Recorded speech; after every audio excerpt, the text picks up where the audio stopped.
आज हम एक ऐसी कहानी की गहराई में उतरेंगे जो एक गांव, एक पुरानी हवेली और एक आवाज के बारे में है। भैरवपुर की कहानी, जहां असली डर किसी भूत से नहीं बल्कि एक आहट से था। एक ऐसी आवाज जो सिर्फ सुनाई नहीं देती बल्कि आपकी पीछे चली आती है। तो चलिए इस कहानी के डर की परतें खोलते हैं।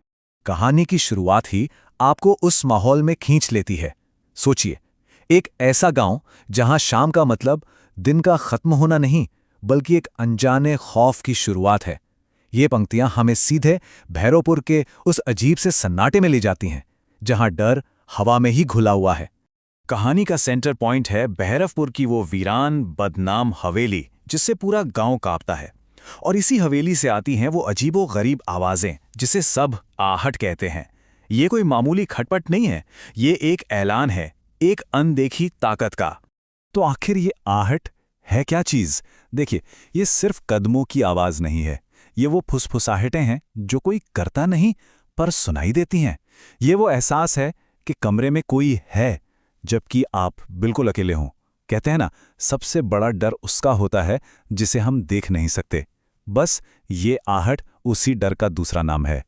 अब ये खौफ सिर्फ हवेली की चारदीवारी में कैद नहीं रहा, धीरे धीरे इसने गांव के लोगों को अपना शिकार बनाना शुरू कर दिया।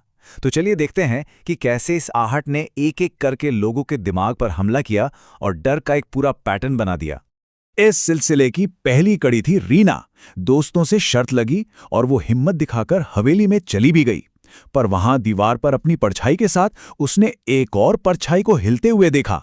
बस सारी बहादुरी वहीं खत्म हो गई। ये डर की पहली दस्तक थी, एक हल्की सी झलक। अगला नंबर था गांव के नाई रघु का। देर रात दुकान बंद करके लौट रहा था। उसे लगा कोई पीछे पीछे चल रहा है। पलट कर देखा तो हरी आंखों वाला एक साया खड़ा था। ये मंजर रघु के दिमाग पर ऐसा बैठा कि वो अपना दिमागी संतुलन ही खो बैठा। मतलब अब ये आहट सिर्फ डरा नहीं रही थी, ये लोगों को दिमागी तौर पर तोड़ रही थी। अब देखिए, मजे की बात यह है कि ये आहट ये नहीं देखती थी कि कौन मानता है और कौन नहीं।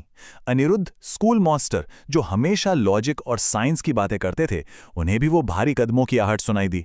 और सिर्फ आहट ही नहीं, एक फुसफुसाहट भी, तू बच नहीं पाएगा। साफ है, इसका मकसद सिर्फ डराना नहीं बल्कि हर तरह के यकीन को तोड़ना था। जरा इस टेबल पर नजर डालिए, ये कितना साफ साफ दिखाता है कि आहट कितनी होशियार थी। हर शिकार के लिए उसका तरीका अलग था। रीना को परछाई से डराया, रघु को साक्षात दर्शन देकर दिमाग हिला दिया और अनिरुद्ध जैसे तर्कवादी का यकीन तोड़ने के लिए सीधे कानों में फुसफुसाया। ये कोई आम भूत नहीं था, ये एक ऐसी ताकत थी जो हर इंसान की कमजोरी को जानती थी। अब जब गांव में डर अपनी हदें पार करने लगा तो जाहिर है बात पुलिस तक पहुंची। और यहीं से कहानी में एक नया मोड़ आता है। अब आमना सामना होता है तर्क का, और उस डर का जिसका कोई सबूत नहीं था, सिर्फ तजुर्बा था। यहां दो दुनियाएं आपस में टकरा रही थी। एक तरफ थे गांव वाले जिनका डर उनके अपने तजुर्बे पर था, और दूसरी तरफ थे डीसीपी अरविंद जिन्हें लगता था कि हर चीज के पीछे कोई लॉजिकल कारण होता है। उनके लिए ये सब बस एक अंधविश्वास था। लेकिन जानते हैं, कहानी का सबसे बड़ा टर्निंग पॉइंट कब आता है? जब लॉजिक खुद डर के आगे हार मान लेता है।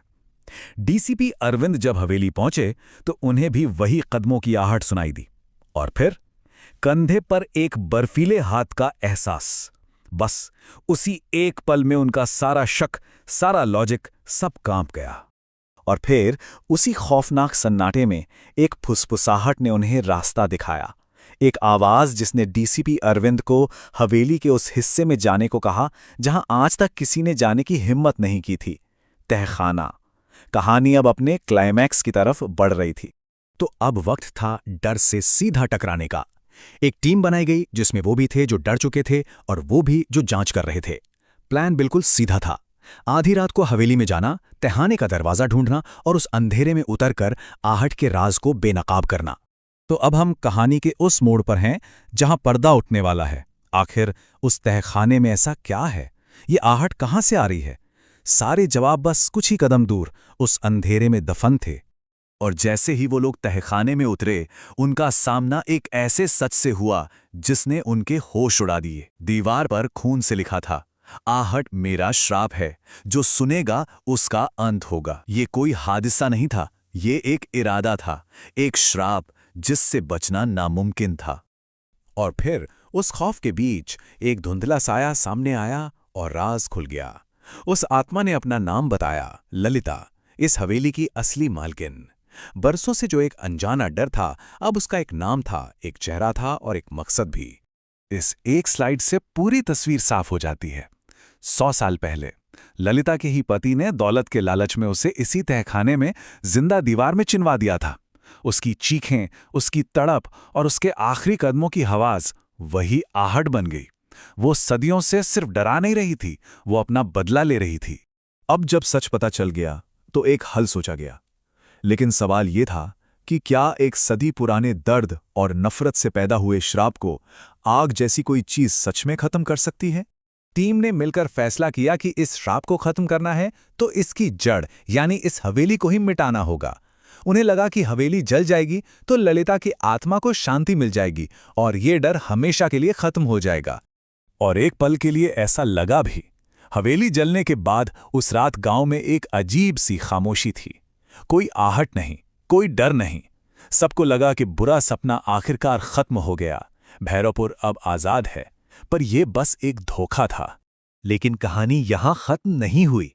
जब रीना अपने कमरे में अकेली थी, उसे वही जानी पहचानी धीमे कदमों की आहट सुनाई दी। ये कहानी का सबसे खौफनाक मोड़ था।